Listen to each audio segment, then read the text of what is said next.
안녕하세요. 데이터베이스 시간입니다. 오늘은 강기 데이터베이스 정규화에 대해서 알아보는 시간을 갖도록 하겠습니다. 요즘에 제가 하고 있는 일이 지금 데모 준비로 바빠서 요즘에 준비를 좀 제대로 잘 못했어요. 지금 제가 하고 있는 게 뭐냐면 저는 프로그래머인데 제가 하는 일을 잠깐 설명을 드리면 그 전에 여러분의 후원이 더 좋은 동영상을 만드는데 초석이 됩니다. 후원 계좌는 새마을금고 여기로 입금해 주시면 되고요.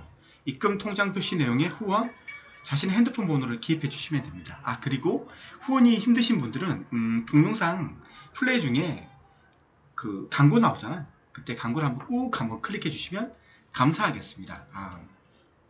제가 요즘 바쁘다 보니까 준비를 많이 못했어요. 그래서 정말 죄송한데 그래도 최선을 다하고 있으니까 데모 준비를 해요. 이번 주하고 다음 주까지 준비해서 그 다음 주에 이제 고객한테 했던 거 이제 하는 거죠. 지금 하고 있는 업무가 이제 웹 모바일 쪽이죠. 웹 모바일 쪽. 원래 이제 모바일 계통도 두 개가 있잖아요. 하이브리드 모바일이라고 하나? 하이브리드 모바일 이게 있잖아요. 그 다음에 이렇게 하면 안 되겠다. 이렇게 하면 좀 그게 안 된다. 이렇게 해야지. 웹이 있고 웹 모바일이 있고 그 다음에 하이브리드가 있고 그 다음에 네이티브가 있잖아요. 네이티브. 이 네이티브라는 게 이제 우리가 알고 있는 iOS, 안드로이드 이 계통이고 웹 계통이 뭐냐면 물론 이제 이 웹하고 네이티브가 사람들이 보는 것은 단말기죠. 이렇게 우리가 스마트폰에서 보죠. 이 스마트폰이 iOS도 있고 안드로이드도 있잖아요. 스마트폰에서 보는데 여기서 이제 들어가는 프로그램을 짜는데 내부적으로 보면 크게 세 가지로 분리되어 있어. 네이티브, iOS하고 안드로이드에서 제공하는 개발 툴이 있어요. 안드로이드도 안드로이드 버전으로 개발하는 거. 근데 iOS를 개발할 수 있는 언어와 툴을 제공했어요. 이게 이제 우리는 완전히 네이티브다. 이 스마트폰에 100% 호환되는 언어를 가지고 짠다. 그래서 네이티브라고 불러요. 네이티브 스피커처럼. 그 다음에 웹은 뭐냐면 여기 안에 들어가는 걸 쓰는데 iOS, 안드로이드 언어를 쓰는 게 아니고 그냥 우리가 이때까지 썼던 서버용 언어 있잖아요. 서버 언어. 그러니까 서버 사이드 랭귀지, SSL, 서버 사이드 랭귀지 있잖아요. 우리가 쓰는 게 이제 JSP, ASP, PHP, 자바스크립트는 빼고 이제 자바스크립트는 엄밀히 말하면 그 서버에서 자바스크립트 짠다 해도 실행되는 그 시점은 네이티브에서 사용자가 클릭했을 때 쓰는 거잖아요. 그래서 서버 단은 아니니까 이렇게 해서 이제 프로그램을 짜요. 이렇게 짜도 이제 단말기로 보면 이렇게 보이는 거죠. 이렇게 보이는 게. 그건 왜냐? 이렇게 보이느냐? 이렇게 짜서 여기 스마트폰 안에도 iOS나 안드로이드 안에도 이제 웹킷이라는 게 있어요. 웹킷. 우리가 알고 있는 브라우저. 맞죠? 브라우저. 그러니까 우리가 PC에서 브라우저에서 이제 우리가 다음을 클릭하면 다음이 나오잖아요. 이제 그거 똑같은 거예요. 그래서 스마트폰에서도 이제 브라우저를 통해서 이쪽에 사이트에 접속을 해서 이제 표시되는 거죠. 단지 PC는 PC 사이즈에 맞도록 설계된 게 사용자 눈에 보이는 거고, 이 웹앱 같은 경우는 이제 스마트폰에 최적화된 크기로 보여주는 거죠. 그래서 화면이 틀린 거죠. 이제 그렇게 만드는 건데, 근데 언어는 똑같아요. 서버 쪽, 그러니까 PC에서 보는 디자인을 하는 거나 아니면 그냥 보는 거나 틀려요. 똑같아요. 언어가 쓰는 게. 여기는 iOS, 안드로이드 써야 되고, 하이브리드는 어떤 거냐면, 근데 얘의 단점이 뭐예요? 얘의 단점이 뭐냐면, 서버에서 실행이 돼서 서버에서 사용자한테 보여줄 화면을 구성을 다 해요. 이렇게 한 다음에 이 내용을 통째로 이쪽에 브라우저로 전송해줘서 브라우저에서 보여주는 거죠. 맞죠? 그럼 속도가 느리죠.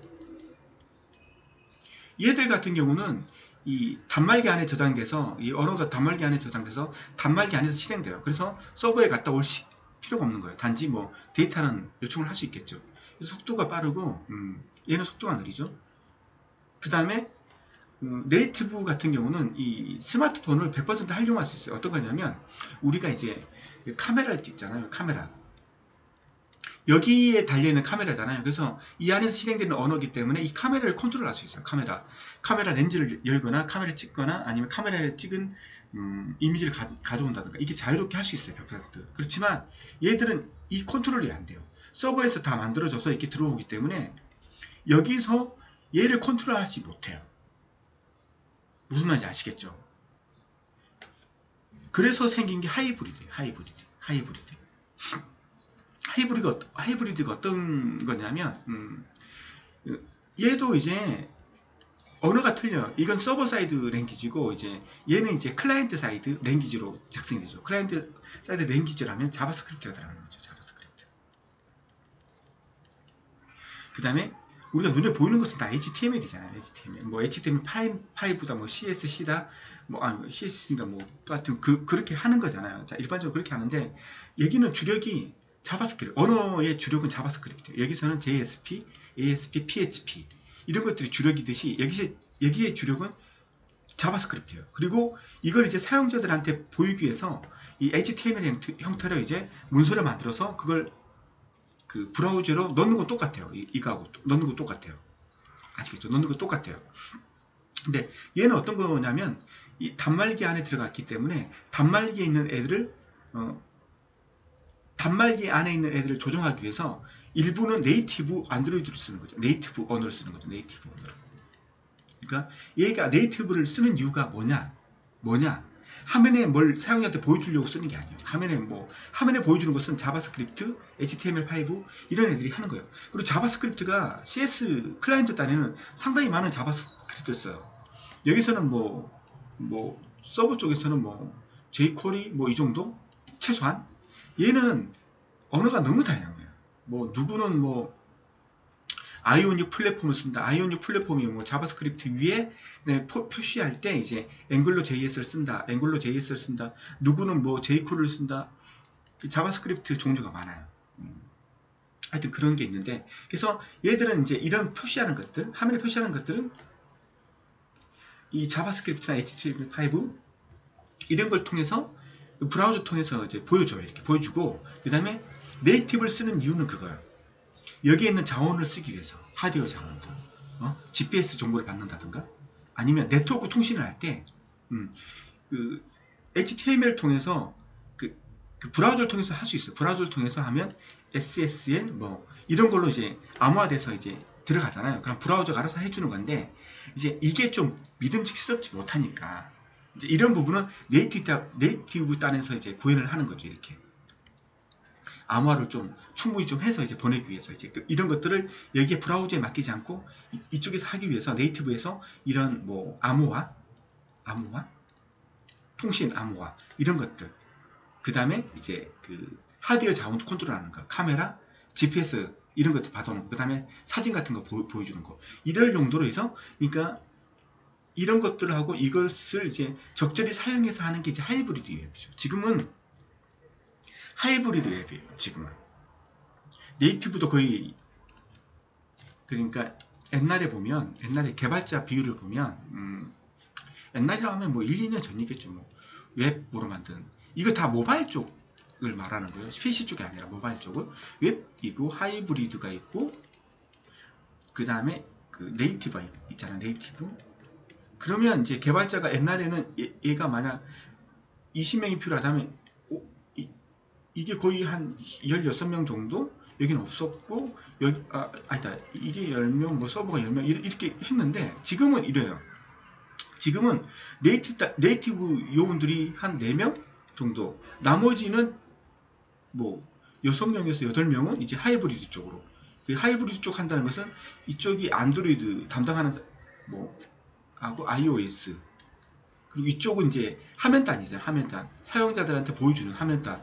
액티브엑스란다. 뭐 자바스크립트, CSS 뭐 이런 요원들, 이걸 할 수 있는 사람들, 디자이너들 이런 사람들 다 이쪽으로 몰린 거죠. 여기서는 이제 네이티브가 숫자가 작아지는 것은 옛날에 화면단까지 이쪽에서 다 맡았는데 화면단 설계자 필요 없게 됐죠.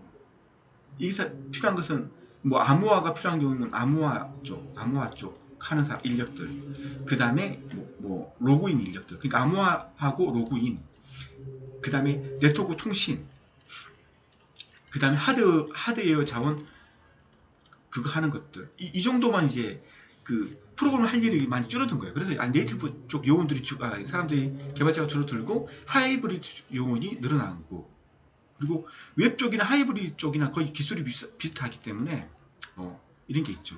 그래서 저는 이제 네이티브 처음에 저는 네이티브를 하다가 시대의 흐름에 따라서 하이브리드로 전환했고, 이거 놓쳐버리면 사람들이 쓰지 않으니까 이제 하이브리드에서 이제 여기서 어느 정도 시점이 되면 이제 웹으로 완전히 바뀌겠죠. 웹으로.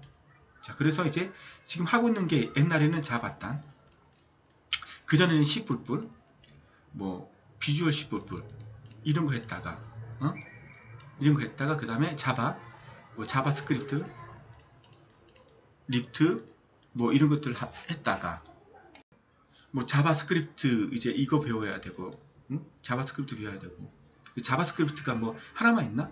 뭐 돈파사 할 때는 jQuery, 그 다음에 그 이쁘게 디자인하기 위해서 앵글러 JS, 그리고 하이브리드를 써야 되기 때문에 이것 때문에 뭐 폰갭, 뭐 자세하게 설명을 못하죠.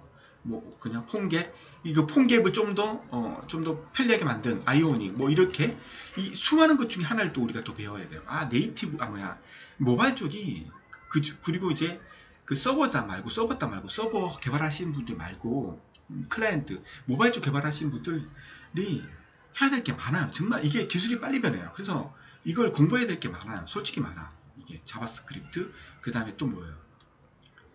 자바스크립트, 그 다음에 또 뭐가 있지? 그 다음에 여기도 뭐 안드로이드 배워야지. 안드로이드 알고 있어야지. 하이브리드니까 네이티브 단도 알아야 되지. iOS도 알아야 되지. 요즘 추세가 옛날에는 안드로이드만 알아도 밥 먹고 살았는데 요즘에는 1년이 적어두니까 안드로이드하고 iOS를 동시에 할 수 있는 사람을 찾아요. 또. 참.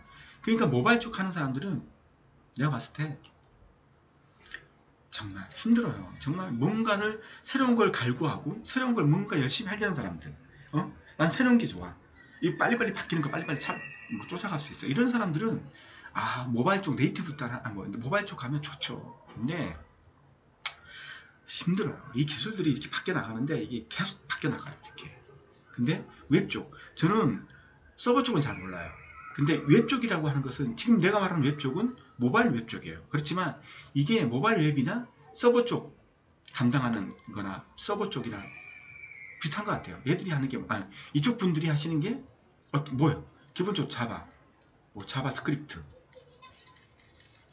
JSP, 그 다음에 ASP, PHP, 뭐 물론 네이티브하고 네이티브란다. 그 하이브리드나 그 이쪽 하이브리드 쪽 이제 하면서 이제 이렇게 바뀌어 나가니까 이제 이게 이제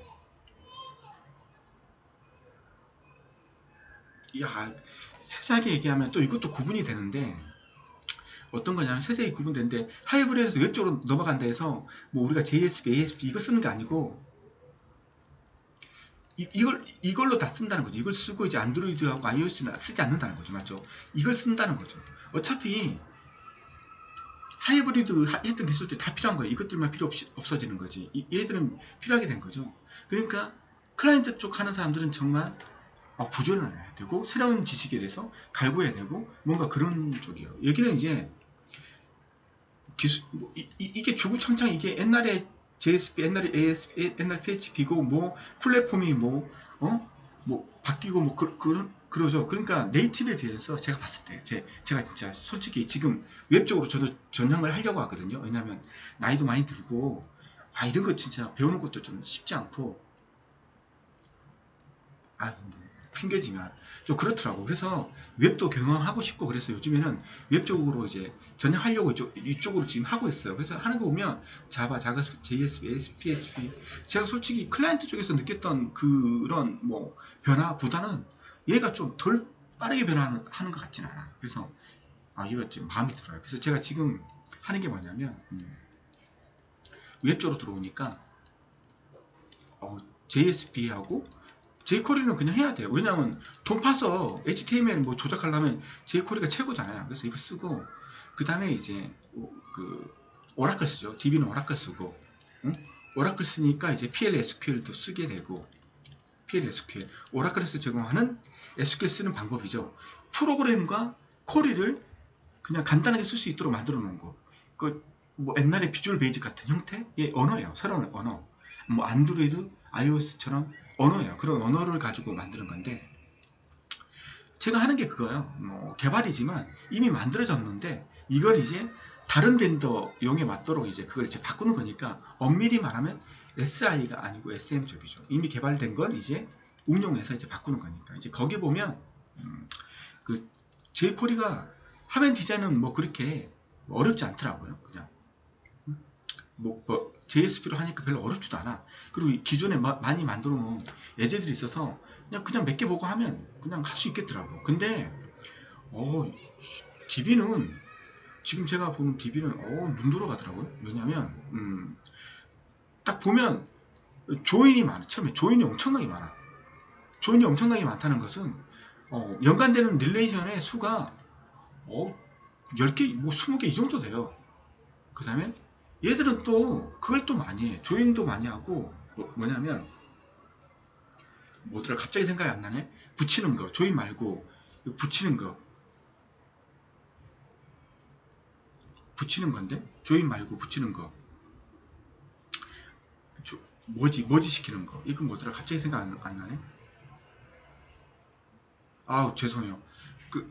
제가 뭘 말하는지는 아시죠? 이렇게 테이블 있고 테이블 있으면 이 두 개를 다시 이렇게 붙이는 거. 그 단어가 생각이 안 나는데 근데 제가 하는 작업이 주로 그거예요. 그래서 벤더들이 늘어나면 그 벤더들에 맞게 어떤 벤더는 원래 기존의 벤더는 한 60개의 칼럼들이 있었는데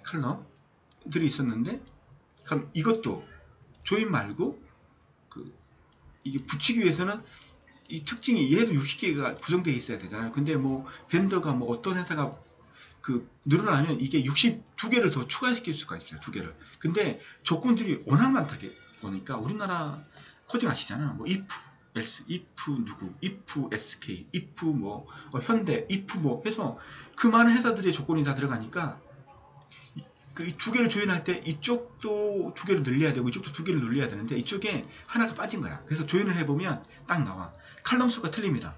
야, 그게 뭐 한두 줄이면 찾아내기. 그래도 오라클에서 제공하는 뭐 SQLite인가 이거?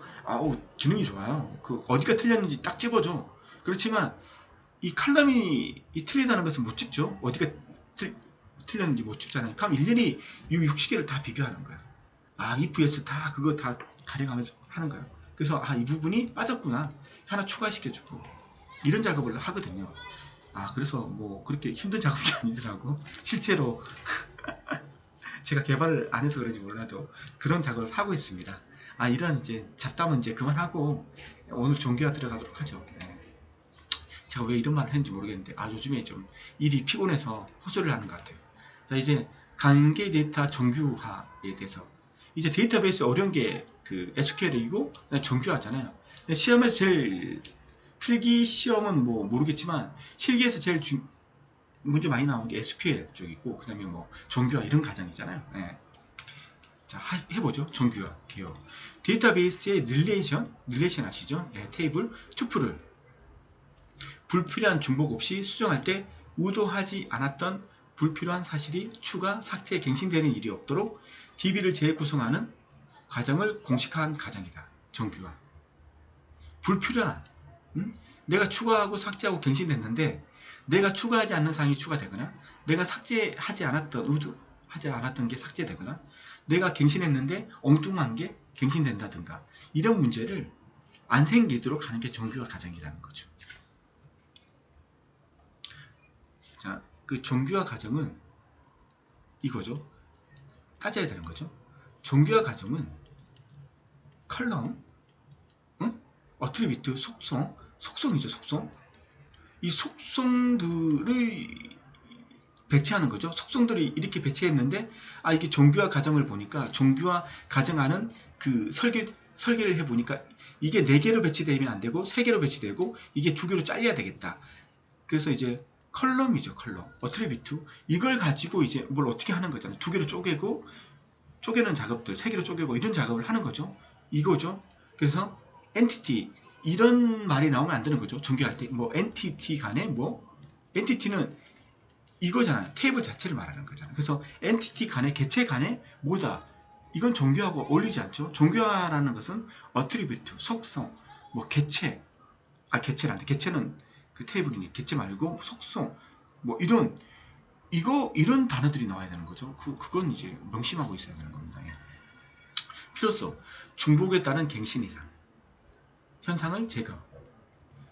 뭐 같은 데이터가 있으면 갱신하면 2개가 갱신되는 거죠. 근데 절대 이런 걸 바라지 않죠. 우리가 원하는 것 하나만 갱신하기 원하는데 의도하지 않는 게 갱신되는 거. 갱신, 삽입, 삭제도. 그리고 효율적인 검색이 가능. 검색을 했는데 중복이 돼 있으면 한 건이 나와야 되는데 3건이 나온다는 거죠. 이러면 데이터베이스가 뭐 쓸 수 없는 거죠. 중복의 제거로 인한 저장 공간의 최소. 중복이 문제인 거죠. 뭘 잘못 설계하다 보니까 같은 내용이 3개가 들어간 거야. 검색하니까 3개가 나온 거야.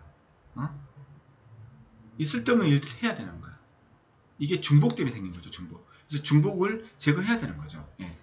정규화가 중복. 예. 그 다음에 좀 더 중복은 이제 기본적으로 이제 이해가 되는 거고, 그 다음에 종속 이런 문제 때문에도 정규화를 하는 거죠.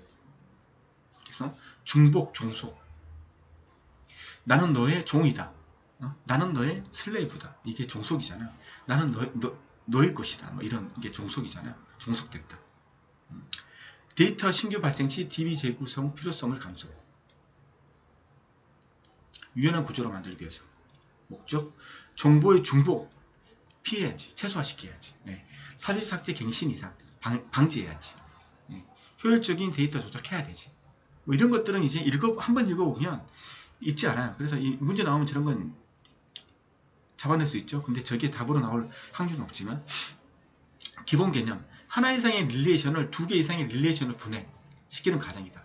왜 하나를 2개로 나눠야 돼요? 이 속성들을 비교했는데 이 2개가 이 4개의 속성 이 2개와 2개가 같이 있으면 안 되겠어. 어쨌든 지금 배울 거니까 근데 있으면 안 돼. 그럼 나눠야지. 그럼 탭을 나눠야지. 릴레이션 나눠야지. 네, 그 말이죠. 분해해야 되는 거예요. 그러면 이게 정규화예요. 분해.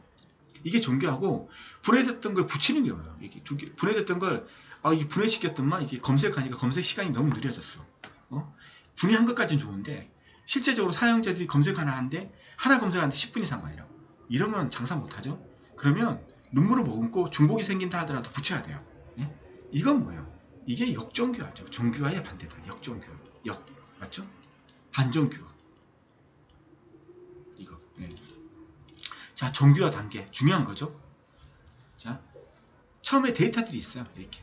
이렇게 데이터들이 있겠죠. 그냥 우리가 가지고 있는 데이터들이 있겠지. 속성을 해가지고 뭐 이렇게 착착 집어넣겠지. 뭐 처음에는 하나로 다 돼 있었겠지. 이걸 정규화해가지고 이제 분리하는 거죠. 이렇게. 죄송합니다. 이렇게 또 움직여 버렸어. 왜 이랬냐.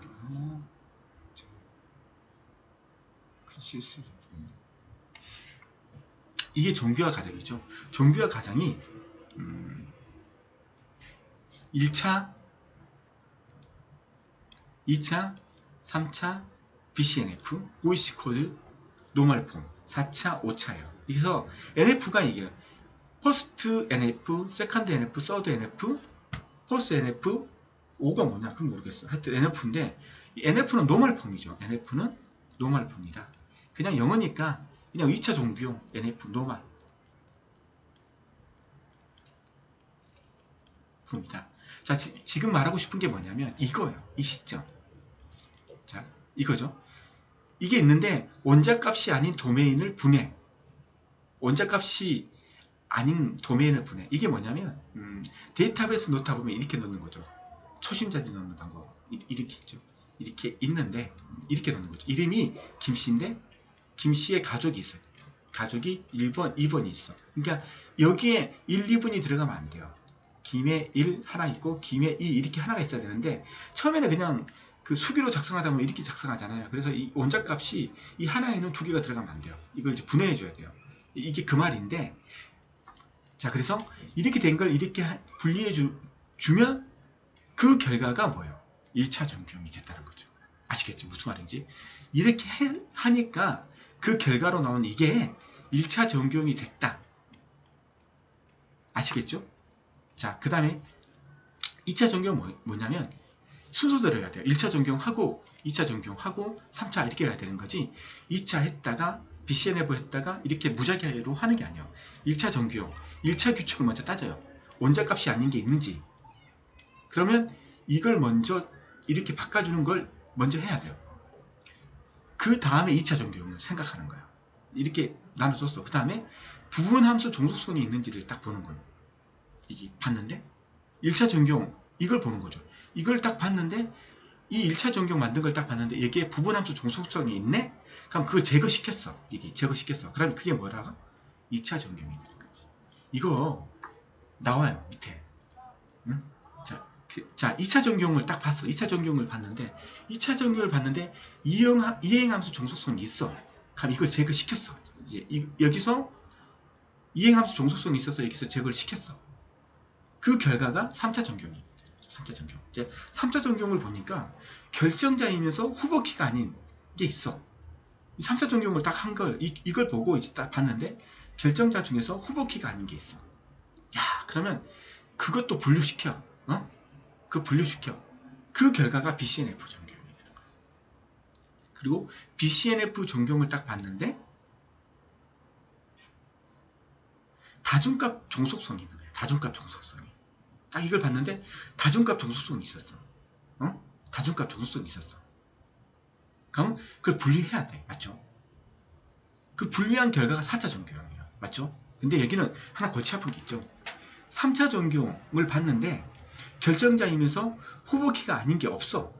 다 후보키야. 결정자가 다 후보키야. 그러면 BCNF 과정은 생략되고 이쪽으로 넘어오는 거죠. 맞죠? 아니, 이쪽으로 넘어오는 게 아니고 3차 전기용을 봤는데 함수 종속이 아닌 다중값 종속성이 있어. 그럼 그걸 제거시켰어. 그러면 3차 전기용이 이렇게 4차 전기용이 된 거죠. 맞죠? 그러면 이걸 제거시키니까 이게 4차 전기용이 된 거지. 맞죠? 이거 조심해야 돼요.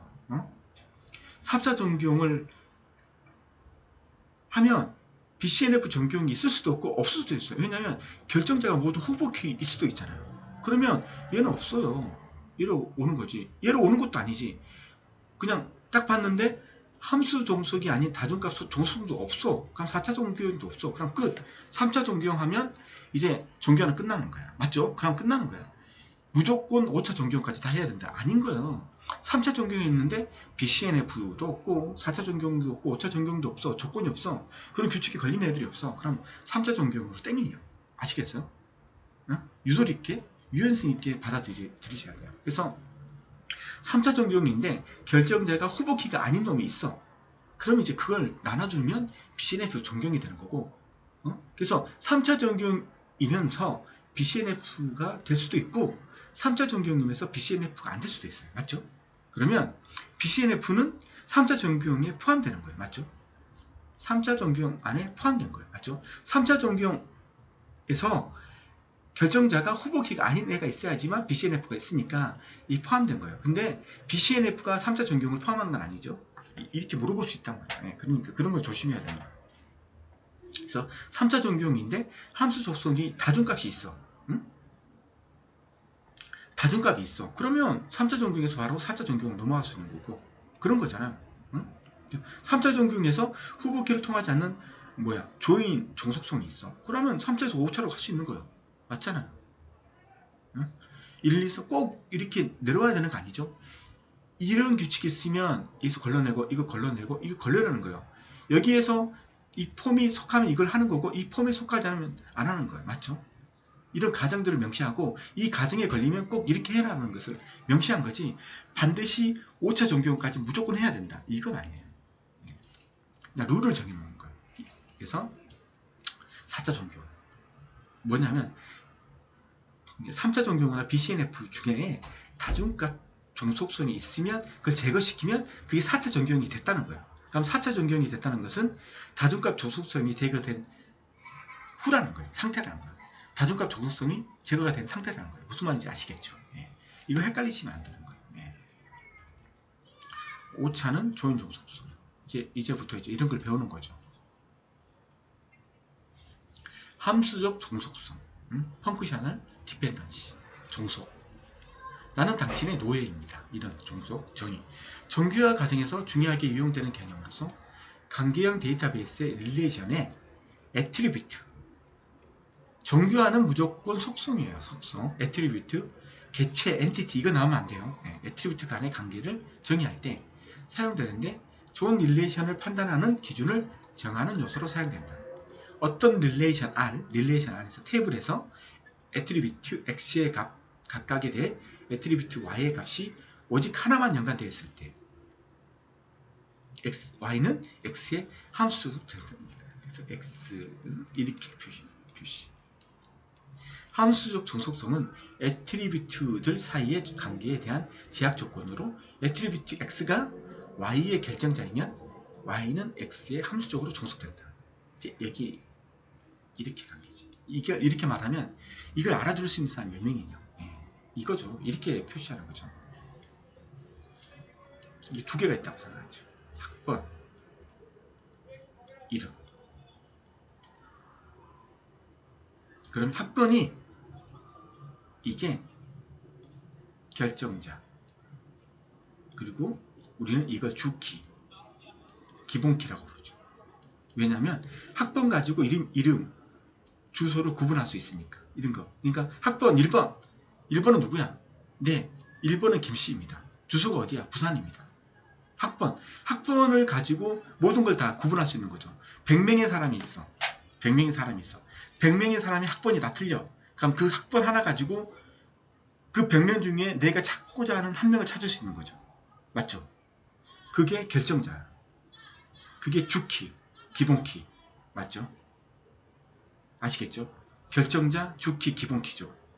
그 다음에 후보키. 이거죠. 이제 이게 하나만 있을 때는 결정자도 하나, 기본키도 하나야. 맞죠? 후보키도 이거 학번 하나야. 맞죠? 후보키도. 아시겠죠?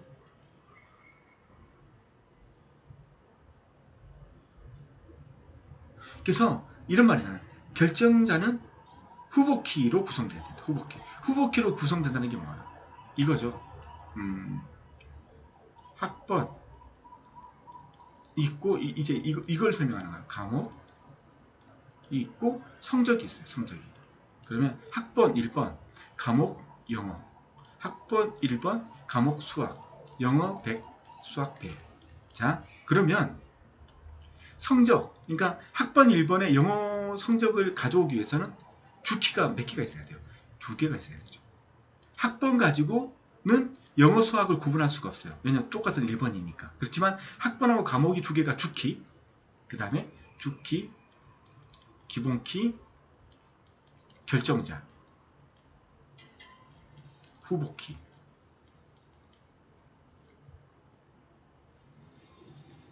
이런 말을 쓰는데 이렇게 돼버리면 어떻게 되는 거예요? 자, 결정자가 뭐예요? 학번 과목이 결정자가. 아까 뭐 X는 Y. 그래서 이게 결정자잖아요. 이게 종속자고. 결정자는 어떻게 되는 거예요? 학번, 과목. 종속자는 성적이 되는 거죠. 이렇게 표현하는 거죠. 지우고 갈게요.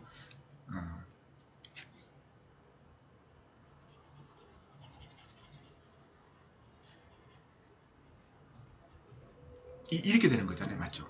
이렇게 되는 거죠. 그때 결정자는 학번 과목이 되는 거예요. 그 다음에 후보키, 이제 주키, 기본키, 기본키는 2개잖아요.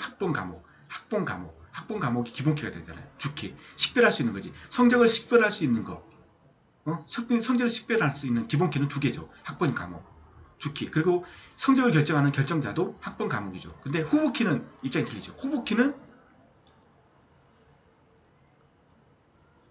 결정자이면서 후보키냐 이거지.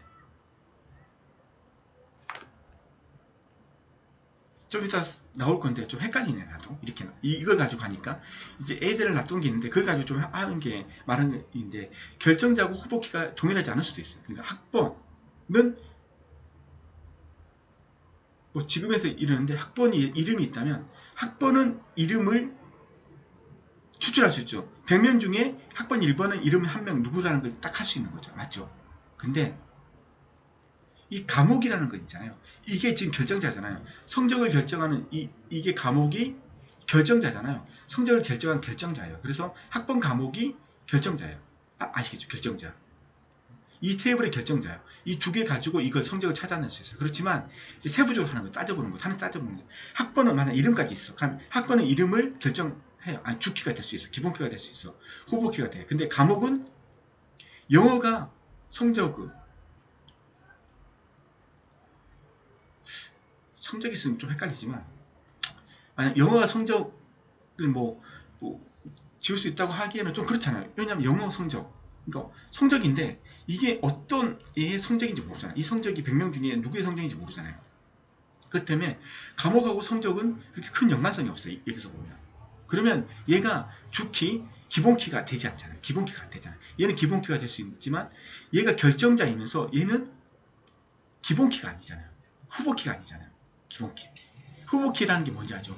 기본키로 학번이 만약 학번, 주민번호 이렇게 주민번호가 있어요. 이렇게 주민번호가 있으면 학번 가지고 이름을 다 구분할 수 있잖아요. 학번 가지고. 근데 굳이 주민번호까지도 할 필요 없는 거잖아요. 그러니까 학번 가지고도 100명의 이름을 구분할 수 있고 주민등록번호 가지고도 이름을 구분할 수 있잖아요. 그렇지만 내가 학번으로 기본키를 했다면 얘는 후보키가 되는 거죠. 얘도 주키가 될 수 있었지만 이걸 선택함으로써 그냥 얘는 용도가 없어진 거. 그렇지만 얘도 학번이 없으면 모든 것을 100명을 다 구분할 수 있는 기본키가 될 수 있는 거죠. 후보키죠. 후보키. 근데 이게 이 과목이라는 게 그렇게 된 거죠. 결정자. 이 테이블의 결정자이지만 얘는 주키는 아니야. 후보키도 아니고. 맞죠? 이런 관계. 이게 이제 결정자와 후보키, 기본키 간의 관계. 이게 미세한 관계들. 예. 이런 것들을 이제 오해가 없어요. 머리에서 이제 정리가 잘 돼야 되는 거죠. 그래야지 이제 헷갈리지 않는 거지. 예. 그래서 이제 계속 하다 보면 그래서 그 테이블에서 어떤 그 선택된 속성들 그 애를 가지고 나머지를 결정할 수 있는 게 그게 이제 결정자죠. 그래서 X는 결정자 결정할 수 있고 Y는 결정자에서 뭐 따라온다, 뭐 종속자 이렇게 표현하는 거죠. 결정자는 주어진 릴레이션에서 다른 애트리뷰트를 고유하게 결정하는. 맞죠? 그 결정자가 하나일 수도 있고 여러 개일 수 있는데 그 애를 가지고 그 테이블이 10,000개든 100,000개든 내가 찾고자 하는 한 개를 찾을 수 있는 거예요. 하나를 10만 개 중에 하나를 찾을 수 있는 거예요. 그 결정자들 때문에. 그 결정자가 되는 거죠. 예. 기본적으로 기본키는 결정자이다. 기본키가 결정자죠. 기본적으로 기본키들이 결정자예요. 기본키들이. 아시겠죠? 근데 기본키여야 되는데 기본키가 아닌 애가 결정자가 될 수도 있죠. 예. 예? 그런 애가 있잖아요. 그래서 BCNF를 하는 거잖아요. 예. 그런 경우가 있어요. 기본키들이 결정자가 다 기본키가 돼야 돼요. 기본키가 결정자가 하나일 때는 기본키가 되겠지. 근데 두 개 이렇게 됐는데 얘가 이제 기본키이고 얘가 이 결정자들 이 세 개 가지고 100만 건을 100만 건 중에 하나 끄집어낼 수 있는 이 세 개를 가지고 할 수 있는 놀라운 키들인데 이게 그 결정자인데 이 중에 하나가 기본키가 아니야. 기본키가 아니면 후보키도 아니야. 후보키가 아니야. 이게 BCNF잖아요. 그때는 이제 분리시키라는 거지. 얘는 따로.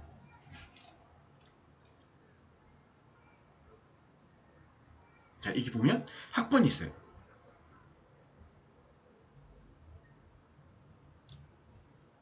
자, 학년이 있고. 그래서 학번으로 이름을 구분할 수 있고, 맞죠? 학번으로 학년을 구분할 수 있는 거죠. 맞죠? 맞잖아요. 학번 가지고 이름도 구분할 수 있고, 학번 가지고 학년을 구분할 수 있어요. 근데 이름 가지고 학번을 할 수 없죠. 왜냐하면 이름 똑같은 사람이 뭐 한두 명이에요. 학생 1학년 중에 이름 똑같은 애가 두 개야. 12개가 있어. 그러면 여기서 학번을 어떻게 결정해? 얘가 학번이 몇 번인지 어떻게 알아? 중복이 있는데 안 되는 거죠. 성립하지 않는 거죠. 그래서 이름은 결정자가 되면 안 된다는 거죠. 자, 종류 완전 함수적 종속성. 그 다음 완전 함수적 종속성. 그 다음 부분. 맞잖아요. 완전, 전체 함수적 종속성. 그 다음에 부분 함수적 종속성. 맞죠? 완전이라고 하니까 부분이 연관이 안 될 수 있는데 완전이 아니라 전체 함수적 종속성. 그 다음에 부분적으로 함수적 종속성. 이렇게. 그러면 완전하고 부분이 나왔어. 완전하고 부분이 나왔어. 그러면 최소한 속성이 몇 개라는 거예요? 2개 이상이죠. 2개 이상. 맞잖아요. 응? 아니 하나 있는데 이게 하나가 부분이 어디 있어? 그리고 하나가 전체가 어디 있어? 하나가 전체인데. 그러니까 완전, 전체, 부분, 함수적 종속성, 부분 함수적 종속성 나온다는 것은 개체가 제 말은 뭐냐면 기본키가 결정자가 2개 이상이라는 거지. 아시겠죠? 2개 이상. 이걸 이제 머리에 염두에 두셔야 되는 거죠. 이게 전체, 부분 이게 나왔으니까 속성이 결정자가 기본키가 2개 이상이다 라고 보는 거죠. 기본키가. 어떤 릴레이션 R에서 속성 X가 속성 집합일 때 속성 Y가 속성 A에 함수적으로 종속하면서 속성 X의 어떤 진부분 집합에도 함수적으로 종속하지 않으면 속성 Y가 속성 X에 완전하게 함수적으로 종속한다. 진짜 힘들어. 그 진부분 집합, 이 집합이 있어. A는 이렇게 집합이 있는데 진부분 집합은 어떻게 되는 거예요? 공집합 하나도 없을 수도 있고 1, 3 모두 3개가 나오는 거죠. 이게 무슨 말이냐면 노트 왔다 갔다 하면 또 헷갈려서 그냥 노트 왔다 갔다 해보죠.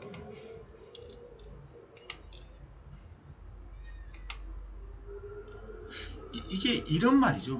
뭔 말이냐면 부분 종속, 부분 함수적 종속, 완전 함수적 종속, 완전 전체 함수적 종속. 이게 어떤 거냐면 우선 결정자가 2개라는 거죠. 결정자가. 맞죠? 결정자가 2개예요. 그래서 이렇게 속성이 결정이 A, B가 있어요. 이게 이제 결정자라는 거죠. 이걸 통해서 뭘 결정한다? 뭐 예를 들면 그 이름, 주소, 이걸 다 결정할 수 있는 거예요. 이게 완전 함수적 종속이에요. 그러니까 이 2개의 키로 다 할 수 있는데, 근데 어떤 속성은 이거 하나만 가지고도 식별이 가능한 게 있어요.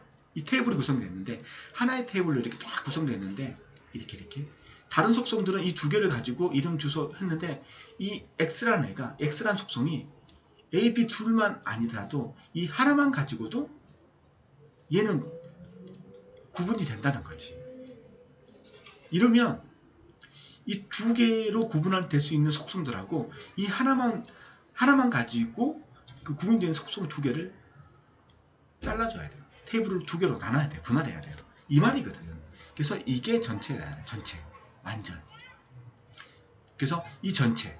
이 2개. 원래 결정자가 2개잖아요. 이 2개를 가지고 찾을 수 있어. 2개를 가지고 있어야지만 이걸 이름하고 주소를 구분할 수 있어. 이러면 완전 함수적 종속이 되는 거예요. 원래는 완전 함수적 종속이 돼야 돼요. 완전 함수적 종속이. 그걸 원하는 거예요. 내가 원하는 것은 이 2개의 결정자가 돼 있으면 내가 2개의 결정자 A, B를 선택했으면 여기에 소속되어 있는 속성들은 이 2개를 가지고 구분이 돼야 돼요. 무조건. 근데 하나만 가지고도 구분되는 애가 이 테이블 안에 존재를 한다면 걔는 잘라줘야 돼요. 그게 부분 함수적 종속이에요. 이해가 되셨나요? 내가 원하는 것은 결정자 2개를 했으면 이 결정자 2개를 가지고 모든 속성들이 하나를 100만 건 중에 하나를 찾을 수 있어야 돼요. 근데 이 하나만 가지고 100만 건 중에 얘를 찾을 수 있다면 이 둘은 나눠져야 된다는 거지.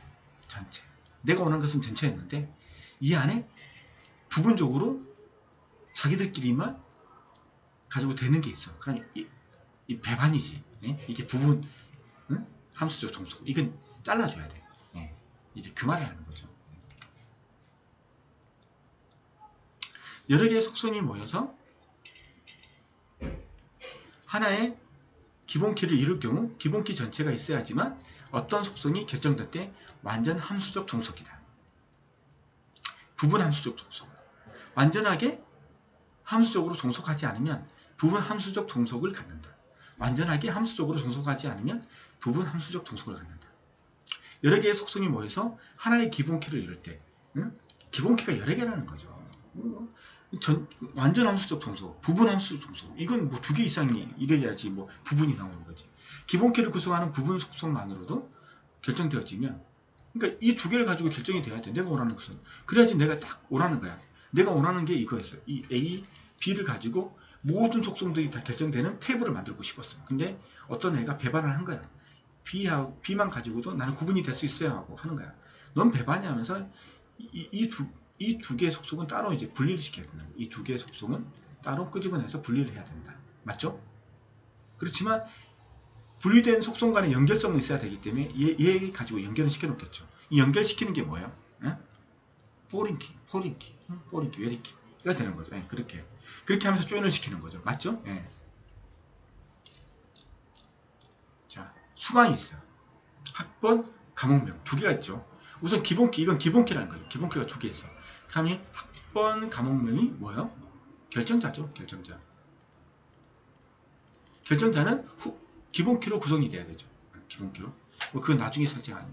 이 결정자가 성적하고 이름을 결정하죠. 결정한다는 게 뭐예요? 100만 건에 있으면 이 2개만 가지고 내가 원하는 한 건을 끄집어낼 수 있는 거죠. 뭐 이런 성적들이 이렇게 구성이 되어 있어. 자, 보면 학번 과목명이 있어요. 학번 과목명이 있죠. 그래서 학번 과목명으로 성적을 구분할 수 있어요. 그렇지만 학번 하나만 가지고도 이름은 구분이 돼요. 이게 부분 함수 종속이에요. 이게 완전 함수 종속이고. 맞죠? 자, 1NF 아시죠? 1NF. 1차 정규. 1차 정규가 어떤 거예요? 한 튜플 안에 이름이 있는데, 김씨가 있는데, 김씨 이름 안에 만약 성적이 100점, 수학 성적, 그 다음에 영어 성적 200점, 이렇게 2개가 들어가 있어. 그러면 이걸 2개로 나누라는 거죠. 그렇게 나눈 상태가 된 게 1NF예요. 1차 정규형이에요. 그럼 2차 정규형이 뭐예요? 1NF 중에서 이렇게 나눠진 것 중에서 딱 보는데 이 부분함수 조속성이 있네. 부분함수 존속성이 있어. 이거. 그래서 이렇게 하나로 만들고 그 다음에 이렇게 테이블을 하나 또 쪼개놓겠지. 맞죠? 이렇게 쪼개서 그래서 2개로 만들었어. 이렇게 2개로 만들었어. 그러면 이 상태 다음이 뭐예요? 2차 정규형. 그러니까 이렇게 해서 부분함수 종속을 끝내서 이렇게 2개로 만들었어. 그러면 이게 이제 2차 정규화가 끝났다고 얘기하는 거죠. 아시겠죠? 자, 보실까요? 학번하고 과목명이 주키예요. 이게 결정자고. 이 종속자들이에요. 근데 학번, 과목명으로 성적을 결정할 수 있죠. 그 다음에 학번이 2명이에요. 맞죠? 똑같은 게 2명이에요. 근데 내가 학번 가지고 92점, 90점이 어떤 게 전자계산기 구조 성적이고 어떤 게 운영체제 성적인지 알 수 있어요? 모르잖아요. 그렇기 때문에 과목명까지 가지고 100번인데 전자계산기 구조는 몇 점이야? 92점. 내가 100번인데 운영체제는 몇 점이야? 90점. 이렇게 해서 2개를 가지고 성적을 결정할 수 있어요. 그렇지만 이름은 학번, 과목명 가지고 결정하는 게 아니에요. 학번만 가지고도 이름이 결정이 돼요. 맞죠? 이러면 이렇게 테이블 하나를 하고 학번 이름으로 된 거 하고 2개로 쪼개줘야 돼요. 그거 된 게 2차 정규형이 되는 거죠.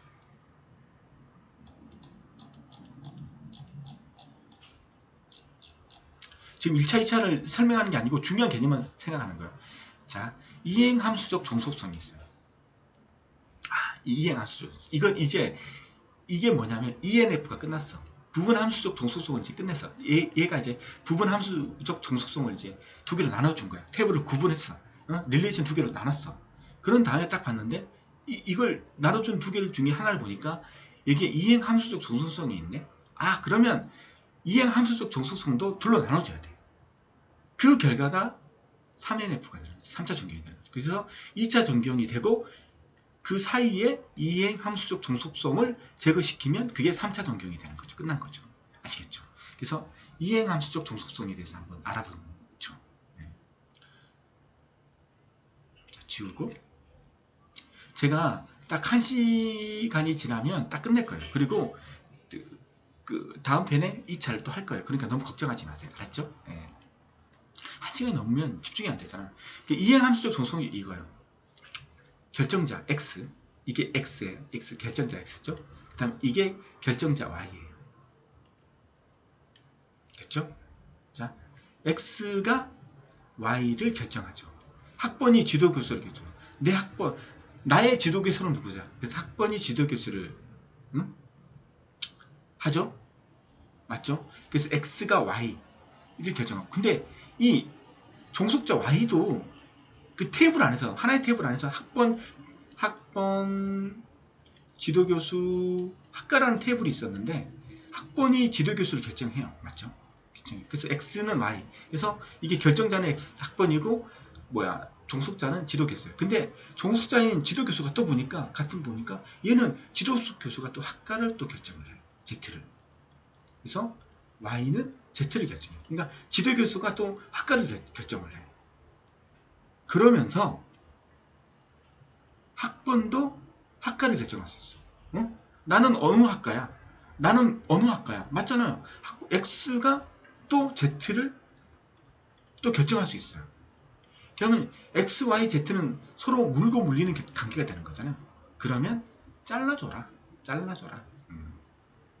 이렇게 잘라주고 이렇게 잘라줘라. 맞죠? 맞잖아요.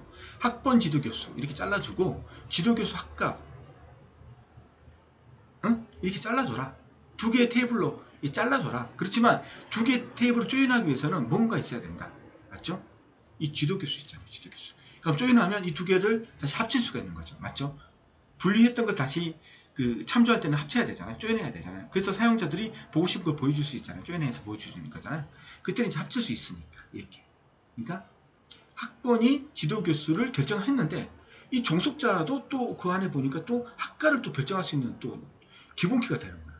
그러면서 학번이 학과를 결정할 수 있는 이 구조. 이러면 잘라줘라. 이거. 아시겠죠? 이행 함수적 종속. 그래서 1NF가 끝나면 뭐예요? 부분 함수적 종속성을 제거해요. 그 다음에 2NF 2차 전경이 끝난 거예요. 2차 전경이 끝난 상태에서 이 결과를 가지고 이행 함수적 종속성을 제거를 해. 그러면 3NF가 되는 거죠. 3차 전경이 되는 거죠. 맞죠? 아시겠죠? 그리고 1NF가 됐는데 이건 이제 도메인 속성을 불려주는 거고 1NF가 됐는데 부분 함수 종속성이 없어. 그럼 2NF는 없죠. 그러면 이게 부분 함수적 종속성이 없어. 완전 함수적 종속이야. 그러면 이거 없이 그냥 ENF가 되는 거죠. ENF 됐다고 생각하고 ENF 이 상태에서 이게 1NF가 ENF인 거예요. 1NF가 ENF인데 이 함수 종속이 있느냐? 있으면 이걸 해. 없으면 이 상태가 다시 1NF가 3NF 상태이잖아요. 이 상태에서 또 BCNF를 보고 4차를 보고 5차를 보고 이런 식으로 종결을 한다는 거예요. 순서대로. 자, 이상현상. 이상현상 때문에 종교화가 생긴 거죠. 이상현상. 삽입을 했는데 두 개가 삽입되고 삽입을 했는데 고쳤는데 내 하나만 고치려고 했는데 두 개가 고쳐지고 삭제를 했는데 내 하나를 삭제했는데 10개가 삭제되고 사람 환장하는 거죠. 그러면 이게 이상현상이죠. 아, 이상한 현상이네? 왜 이런 이상한 현상이 생기지? 그래서 이제 종교화가 생긴 거예요. 개념. 데이터 중복, 이게 중복이죠. 이 중복하고 종속 관계. 이것 때문에 이제 중복, 종속 때문에 릴레이션을 처리할 때 발생하는 곤란 현상. 데이터베이스 사용자의 의도와는 다르게 내가 하나만 고치고 하나만 삭제하고 하나만 추가했는데 내가 의도하지 않는 어떤 다른 애까지 뭐 연관되는 거 이거. 아, 골치 아픈 거야. 이 학번이 있어. 학번, 과목, 수강료. 그래서 이제 갱신 이상부터 보죠. 업데이트, 어노말리. 릴레이셔널, 이게 R에서 릴레이션. R이 릴레이션. 그리고 이건 테이블이란 말이죠. 테이블. 그래서 R로 표현하죠. 너무 기니까 R. 그래서 특정 속속감 갱신 고칠 때 중복 저장되어 있는 속성 중 하나만 갱신하고 나머지는 갱신하지 않아서 발생하는 데이터의 분리치. 한번 볼까요? 데이터베이스 수강료를 200원 이상할 경우 200원 이상한다. 플러스 200원 인상할 경우 100번 700, 100 학생의 수강료만 갱신되고 700, 400 학생의 수강료는 200원으로 갱신하지 않는 경우. 이렇게 프로그램 짠 거죠. 이게 중복이 안 됐다고 어떤 프로그램을 생각한 거야. 그래서 투풀은 하나밖에 없을 거다. 이게 투풀. 이게 나오는 투풀은 하나밖에 없을 거다. 이게 어트리뷰트. 투풀은 하나밖에 없을 거다. 그 다음에 이 투풀의 개수가 카디널리티. 그 다음에 이것들의 이 속성들의 개수가 디그리가 되는 거죠. 예. 그래서 이 하나만 딱 갱신한 거야. 1400원으로. 이게 갱신 안 된 거죠. 이런 큰일 난 거죠. 그러니까 정교하지 않으면 이런 문제가 발생할 수 있다는 거예요. 예. 의도하지 않는 문제가. 삭제 이상. 릴레이션 안에서 투풀을 삭제할 경우 원하지 않는 정보까지도 삭제되는 현상. 학번이 200번인 학생을 삭제할 경우 이게 어떤 거냐면 200번의 학생을 삭제하려고 했어. 데이터 통신. 얘를 삭제하려고 했거지. 근데 수강료, 데이터 통신의 수강료 1150원은 의미 있는 정보예요, 의미 없는 정보예요. 의미 있는 정보잖아요. 내가 책을 한 권 팔아. 그 책은 2만원이야. 그 2만원의 정보가 의미 없어? 의미 있잖아요. 근데 원래는 이 테이블이 두 개로 나눠져 있어야 돼. 어떻게?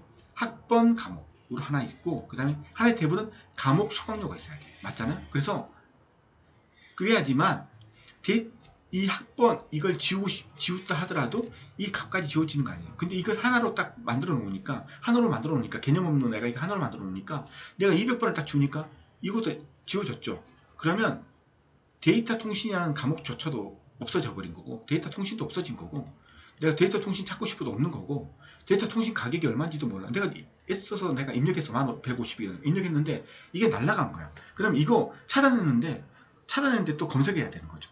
그래서 장부 다 지져가지고 아 데이터 통신이 없어졌구나. 아 데이터 통신이 1150원이거나 해서 일주일 동안 어느 누구는 엄청난 고생을 할 수도 있는 거죠. 옛날에 이런 문제 때문에 정교해야 된다는 거예요. 삭제 이상. 그러니까 의미 있는 정보까지도 그냥 삭제돼 버리는 거예요. 이 정교시키지 않으니까. 삽입 이상. 릴레이션 아래 특정 투표를 삽입 시 원하지 않는 불필요한 정보까지도 삽입해야 하는 현상. 그렇지 않으면 삽입이 되지 않는 현상. 암호학 과목을 삽입하기 위해서 학번. 이게 삽입 이상이에요. 이거예요. 삽입 이상. 내가 암호학을 넣고 싶어. 암호학. 새로운 과목을 넣고 싶어. 얘기해. 이 테이블이 정교화되지 않았는데 이 테이블에서 넣으려면 어떤 문제가 생겨요? 내가 넣고 싶어. 그러면 암호학의 과목의 금액은 10,000원이다. 이거 입력해줘야 되는 거죠. 이거 당연히 암호학하면 이거 입력해줘야 돼요. 맞잖아요. 근데 학번은 입력 안 해야 되잖아요. 학번 입력 못 하잖아요. 그냥 이것만 입력했기 때문에 학번이 입력 안 해야 되는데 학번이 주키기 때문에 입력 안 하면 안 돼. 이게 주키잖아요. 주키는 널 값을 허용하지 않아요. 그래서 이런 이상한 이런 말도 안 되는 그런 일을 해야 되는 거예요. 이게 정교화를 안 시켜버리면 이게 삽입 이상이 되는 거죠. 자, 이번 시간 이것까지 하고 다음 시간에 이제 정교화 1차, 2차, 3차, 4차, 5차 BCNF까지 해보도록 하겠습니다. 감사합니다.